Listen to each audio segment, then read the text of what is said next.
नमस्कार। रास्ता कड़े गला बेला एक कंटा कंटा होता गच और पत्र गुड़िक छोट छोट होता आम देखी था। ये गच को बबुल गच बोली कहुए। यार छाली पत्र फूल और फल अठार बहुत औषध गुण रही। यहाँ लाटिन आकाशीय आरबिका बोली कहुए। यार छाली दांत को मजबूत करे।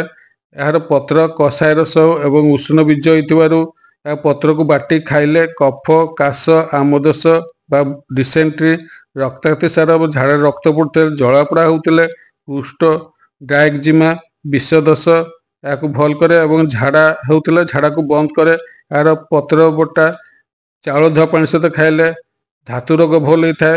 यार पत्र जदि बाटी मुंडे लगा जाए केश बढ़े। यार फल को सुखाई चीनी मिश्री गुंड सहित खाइले बीज स्तंभन हुए। यार फूल साइनस और रक्तहीनता उपयोग हुए। मधुमेह रोगी पैसा बारंबार होते यार अठा को खाइले भल होता है।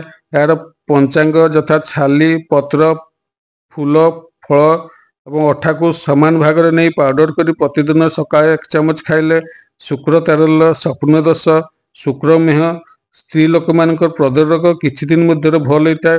यह एंटी इन्फ्लेमेटरी एंटीसेप्टिक और एंटी फंगाल अटे।